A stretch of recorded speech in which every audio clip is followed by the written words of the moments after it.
It's time for The Verdict. The Verdict is a lively discussion of current events and legal issues pertinent to Oklahomans. The Verdict is hosted by Kent Myers and Mick Cornett. The Verdict is sponsored in part by the Able Law Firm. It's time for The Verdict. And welcome once again to The Verdict. Thanks for joining us. I'm Mick Cornett, and I am joined, as always, by one of Oklahoma's top legal experts, Kent Myers. And Kent, today we continue a series of shows about Oklahoma's impact players. Yes, and by the way, before we go on, I want to congratulate you on doing such a good job in my absence.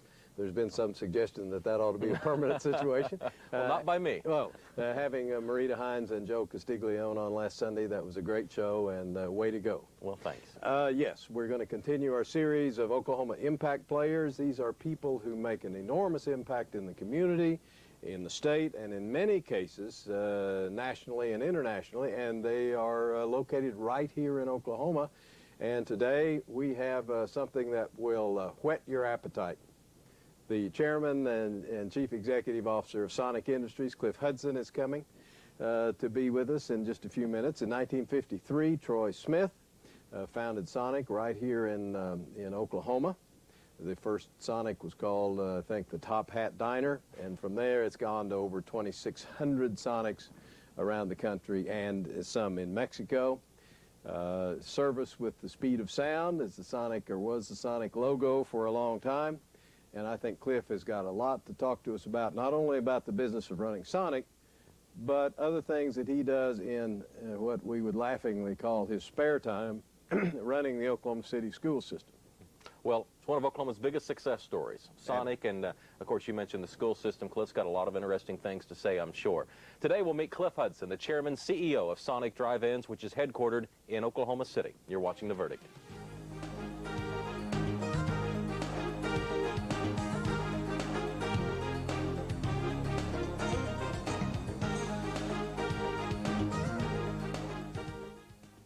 The Journal-Record is pleased to be a sponsor of The Verdict. The Journal-Record, since 1903, the best source of Oklahoma business news and legal information. The Able Law Firm, based in Oklahoma City and recognized nationally for its superior legal ability and very high ethical standards. If you've been injured or believe someone you love has been a victim and needs to talk to an attorney, call the Able Law Firm. Initial consultations are free. The Able Law Firm. In Oklahoma City, the number is 239-7046.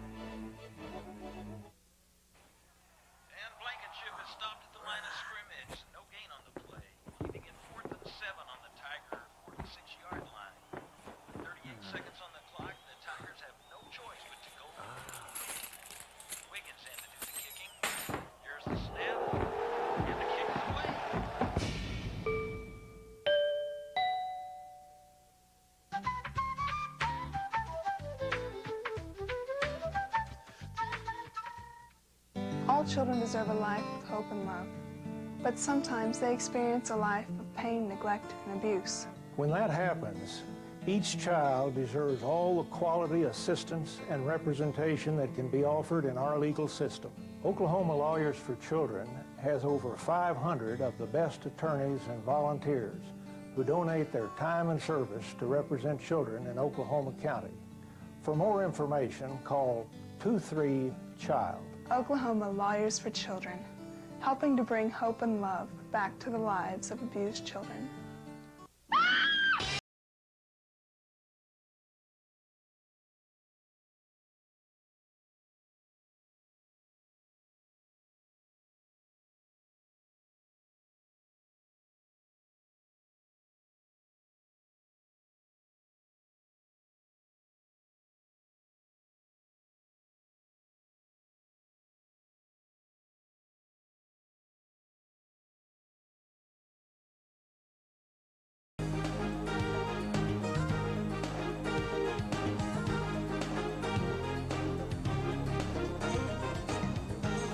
And welcome back to The Verdict. Mick Cornett with Kent Myers is going to introduce today's guest. We are extraordinarily pleased to have a longtime friend and leading citizen in Oklahoma, Cliff Hudson, as our guest today. Cliff and I have something in common. We're both graduates of the Northwest class in high school, although I graduated just a year or two before Cliff. He's also a graduate of the University of Oklahoma, where he attained Phi Beta Kappa status. He received his law degree from Georgetown University Law Center. He's today the chairman, CEO of Sonic Industries, Sonic Drive-Ins, and has been since 1995. In addition, he is chairman of the Oklahoma City School Board and spends an awful lot of his time addressing the problems of the Oklahoma City school system. Married and 2 sons. Cliff, thank you so much for taking some time out of an obviously busy schedule to join us on The Verdict. Happy to be here, Ken. Thank you very much. I had lunch today at Sonic, or today we're taping in advance of Sunday morning. Right, right. On our taping day, I had lunch at Sonic, and I know our family frequents it often.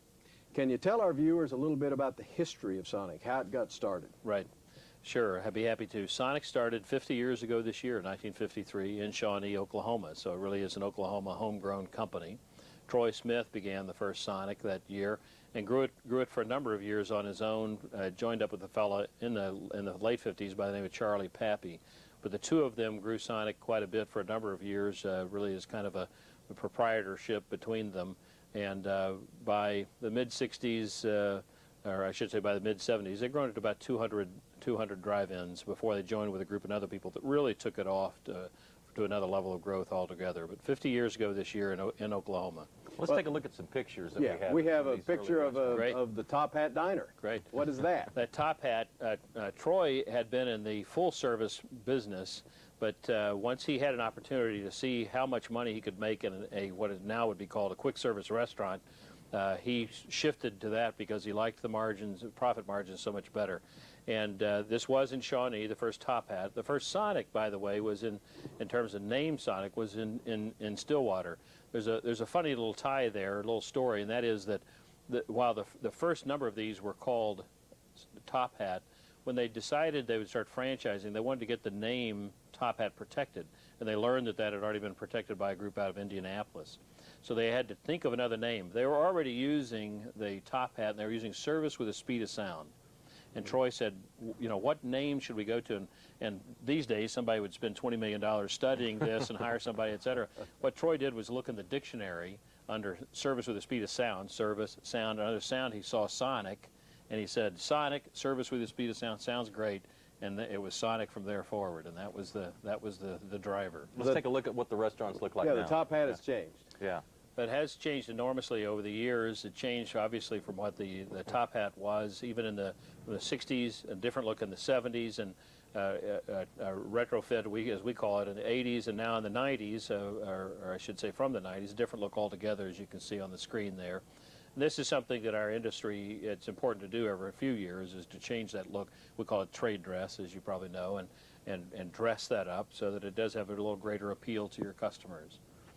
How many of these are there? How many Sonic restaurants are there in the United States and abroad? Well, between 26 and 2,700 now, and we continue to grow. Not quite 200 drive-ins a year, and that's a mixture of franchise and company-owned growth. But there's almost 2,700 stores now. I think we've got a graphic that shows.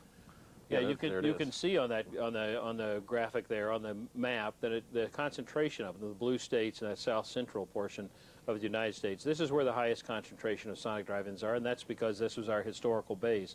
But we are in 30 states now. The states indicated here in yellow all have Sonic presence to one degree or another, and we'll continue to grow mostly in those states. Our objective in the near term is not to expand any further geographically, but try to get more depth in those states.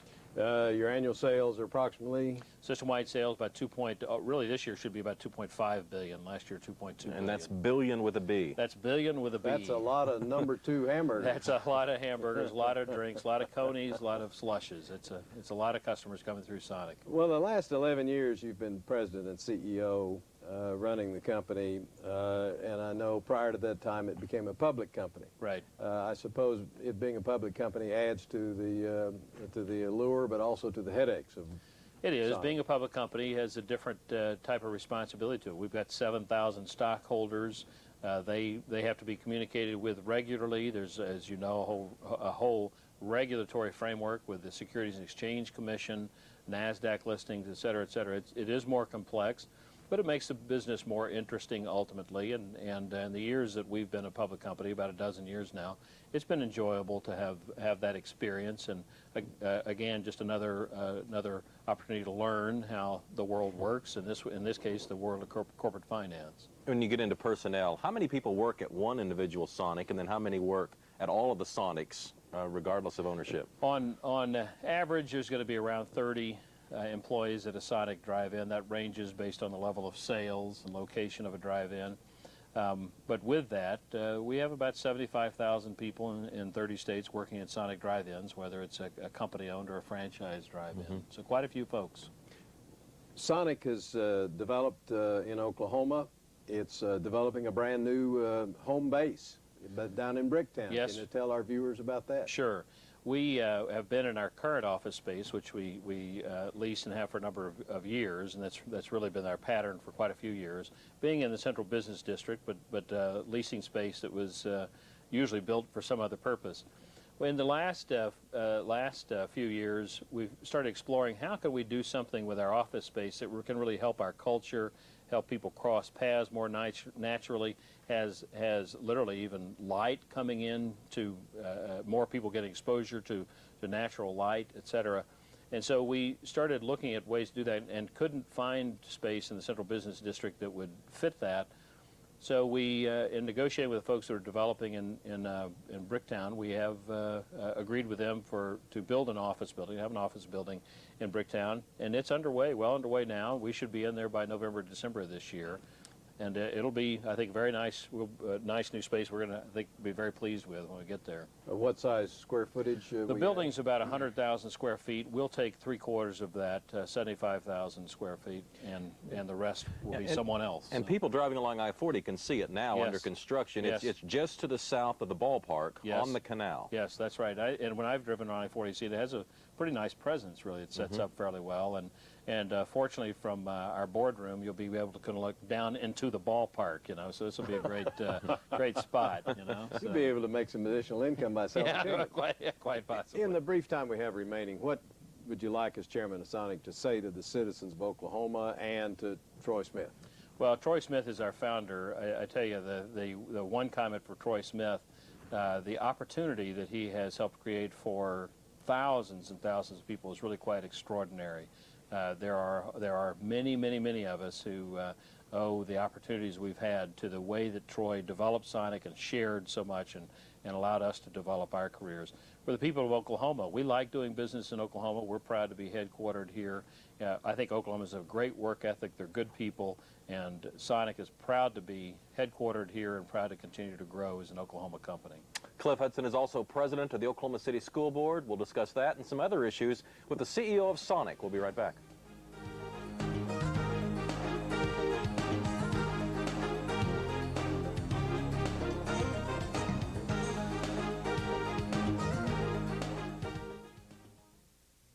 St. Gregory's University has been changing the lives of people like me for 125 years. Affordable, private Catholic education, balanced with dedication to community and service, makes St. Gregory special. We're extremely proud of our students' outstanding academic achievements and our nationally ranked athletic teams. It's when you help a student build a future of balance, integrity, and service that you change a life forever. St. Gregory's, a community for life. American Express Tax and Business Services. We're accountants. We do taxes, business valuations, estate planning, and consulting. And we're right here in Oklahoma, working with the owners of small and medium-sized businesses. Steve Wilsey and Stuart Meyer have the resources and the experience. American Express Tax and Business Services. In Oklahoma City, the phone number is 405-843-5311. Bringing out the best in each student. That is the simple goal and tradition of Heritage Hall. The focus on the individual shapes the educational experience at Heritage Hall. Each student benefits from small classes, able, dedicated teachers, a solid academic curriculum, and exceptional co-curricular programs of athletics, arts, community service, and other activities, parental involvement, personalized counseling, and the development of responsibility, integrity, and love of learning. If you want education taught with pride, then you want Heritage Hall.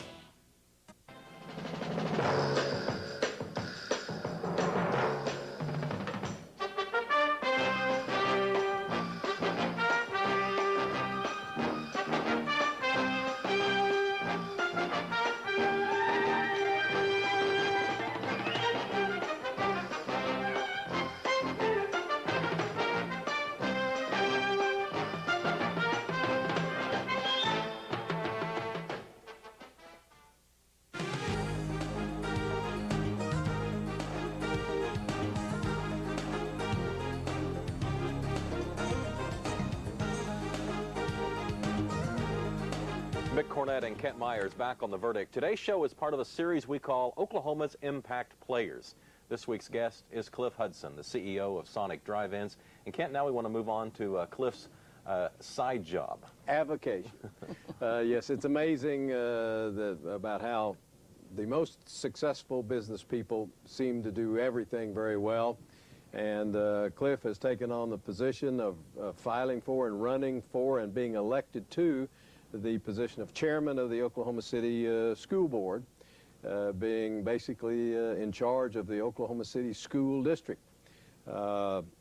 This was a new position, I take it, Cliff. There was no predecessor prior to your occupying this. Yes, it is a newly created position that Mayor Humphreys had suggested as part of the Maps for Kids process, that instead of having a rotating presidency on the school board and no one in the amongst the board that could more easily provide some community leadership, that there should be something, and literally his comment was parallel to what the mayor and city council setup would be, so that you'd have a chair of the school board that would be a full 4-year term and a constant chair rather than rotating. So yes, this is the I'm the first person to hold that, and it's an honor to be in that position. Well, why did you get involved in this? What were your concerns or thoughts?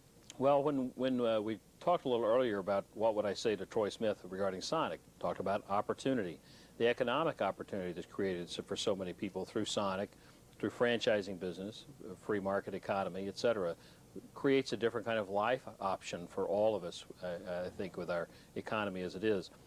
At the same time, for young people to ultimately, I think, be very productive in that economy and to have all the opportunity available to them possible, education is a key part of that. A child who has problems with literacy, numeracy, a child who goes into the workforce and has no exposure to technology, this is going to be a child that's left behind. And a community that doesn't take care of that systemically is a community that's going to be less healthy economically over time. As you mentioned earlier, I'm a product of the Oklahoma City Public Schools, and so watching what frankly is clearly a decline in Oklahoma City Public Schools over the last several decades, as a resident of the city, a business operator in the city, it was important for me to see that we try to turn this back up and fix the Oklahoma City Public Schools. How much time in a normal week, month, however you'd like to categorize it, how much time does it take to carry out the duties as chairman? Well, every other Monday night it seems like it takes forever. However, outside of Monday night school board meetings, it varies quite a bit. It's easily 10 hours a week, sometimes even 20 hours a week. These are hours tucked in a variety of areas: breakfast, lunch, dinners, late night work, weekend work, Monday evening work, et cetera, et cetera. So it's quite a schedule to juggle, but an important thing, I think, for our community. I've seen people say that our funding crisis for the Oklahoma City school system, as well as other systems, of course, is also an opportunity. Yes. Can you share what people are meaning when they say that? I happen to agree with that statement, by the way. It looks like a dark cloud, but in my view there is a silver lining there, and that is education can be handled differently than we are handling it. The administrative side of it can be handled differently than it is handled, and to a great degree I'm really talking about the size of the bureaucracy there and what may be a lack of collaboration with teachers and principals who know education best. So we're having to rethink how we go about that side of the education business, particularly the administrative aspects of it. And the budget cuts actually give us, for want of a better term, they give us cover. to be able to make some tough decisions that in an ordinary situation may be years in coming. But instead... Such as school closings? Such as school closings. It would happen under Maps for Kids anyway. We just do them more quickly, and instead of spending it on utilities and space, et cetera, we go ahead and get out of those schools. Or, frankly, as you may recall last winter, we let go of 125 administrators from the central administration. And to have done that in a time where you're flush from a financial standpoint would be almost impossible. To do it in this circumstance, you do it, and nobody likes it, but people understand why you're doing it. And yet we can make those reforms, and what we have to do in the long run is make them stick so that when the economy comes back, we don't try to rehire those people. And I don't mean individually, I just mean we don't make the positions once again. It's got to, with those reforms, the system's got to work. Yes, yes, that's right. And I think my own view is that there are a lot of ways you can, there's some diminishing returns eventually, but frankly, I think leaner organizations ultimately work more efficiently anyway, because everybody has 110% of a job and they stay on it and they work hard instead of having 50% of a job. Yeah. You mentioned Maps for Kids. I think most of our viewers are aware of it, but for those who are not, it's a penny on the dollar sales tax, Correct. largely for capital improvements, Yes. and largely for the Oklahoma City School District. Correct. How is that going? Correct. Well, I think it's going well. We're early on with the process. If our viewers recall early on with the MAPS process, it takes a while to get these major projects. These are huge projects. You're talking about $20 and $30 million for high school, and in the case of Douglas, for a new stadium. So these things take a while to get specifications put together, get architects hired, get drawings done, and then ultimately breaking ground, I should say. Mick, you know well that the City Council and the school board has been moving against just those, the municipal trust that was created to oversee all of this work. They've been marching along very well, so that for 5 schools right now, architects are already on board and putting together those plans. We've seen artist renderings of what Douglas High School will look like. But we've also got new buses that are already now coming in that are bought with MAPS dollars. We're going to replace 80 school buses for next year. These school buses are 20 years old, driving these kids around. National standards say those school buses ought to be on average less than 10 years old. Oklahoma City had on average 17-year-old buses. With these acquisition of buses, it'll go down to 7 years. It'll be much safer for our kids. It'll reduce our operating costs by probably $200,000 a year. So new buses, new buildings coming online. Technology is already some good expenditures there, to the point now that every teacher and principal now have laptops, all with Maps for Kids dollars. So access to email, they can work at home more easily. So Maps for Kids is moving along.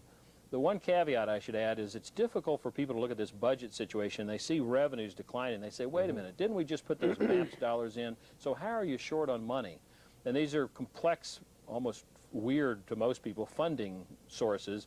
One's for capital. Maps for Kids dollars is for buildings, technology, Earmarked buses. specifically for those things. Has to be. Brick and legally, mortar. brick and mortar. It has to be. Hard infrastructure. Whereas the falling dollars we have right now from the state revenues that are declining, are all for operations, to pay teachers, and unfortunately pay the bus drivers and so on. So that's the revenue side that's falling, that creates a real problem. The Maps for Kids dollars are not being touched by this, and instead are being spent like we told the voters we would spend them. Can't believe we're out of time. It went quickly. Cliff, thanks very much for coming on the show. Happy to be here. Thanks for the opportunity. Keep up the good work. Thank you very much. I appreciate it. We're going to wrap it up there, and Kent and I'll be back with a few final thoughts when we return. You're watching The Verdict.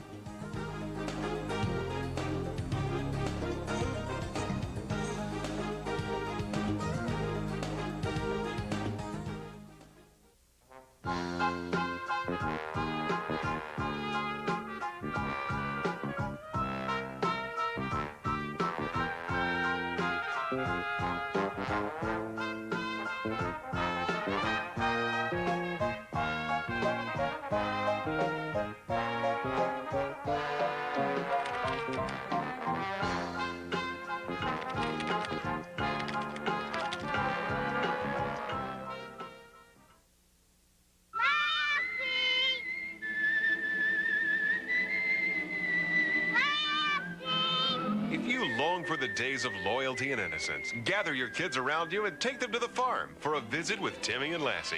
Weekdays right here.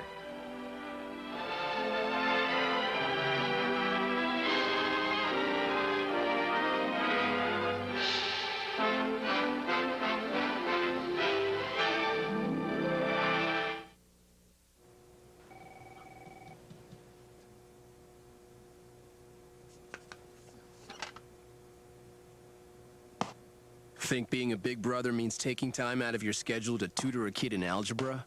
Think again. To learn more about becoming a big brother or big sister, call 1-888-412-BIGS. Choose Life license plates are now available for only $25. $20 of each plate sold will go towards help making adoption a more viable option in Oklahoma.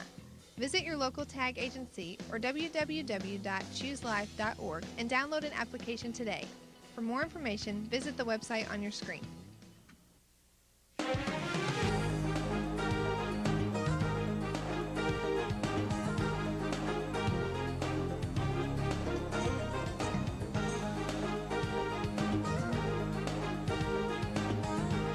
We're back to wrap up another edition of The Verdict. Today I was surrounded by Northwest class and graduates. And other than that, it was a good show. Well, it shows that the nights make a difference. Apparently so. The Northwest class and nights. I understand. Yes. With a K. With a K, yes. Cliff Hudson is truly making an impact not only here in his hometown of Oklahoma City, but nationwide. He's making a difference in entrepreneurship for people who want to have their own business through making Sonic restaurants available to them. But perhaps just or as important or more importantly, he's making a difference in young people's lives, trying to improve test scores, trying to improve the educational experience so that Oklahomans, particularly Oklahoma City children, have an opportunity to get a good education and to perform well and improve their lot in life. And how he finds time to do all that he does, I'm just not quite sure, but it's interesting, these kinds of people like Cliff, it seems like everything they do well, and he's sure a good example of that as an Oklahoma impact player. Most of Oklahoma's large corporations are homegrown, and Sonic's a perfect example of that. And they have a website. If you'd like some more information on Sonic, you can do it. You can check it out by going to their website at sonicdrivein.com. And while you're on the web, also check out our website at The Verdict. That address is theverdict.tv, and you can suggest a future topic for a show on The Verdict. For Kent Myers, I'm Mick Cornett. Thanks again to our guest, Cliff Hudson, the CEO of Sonic. We'll see you next time on The Verdict.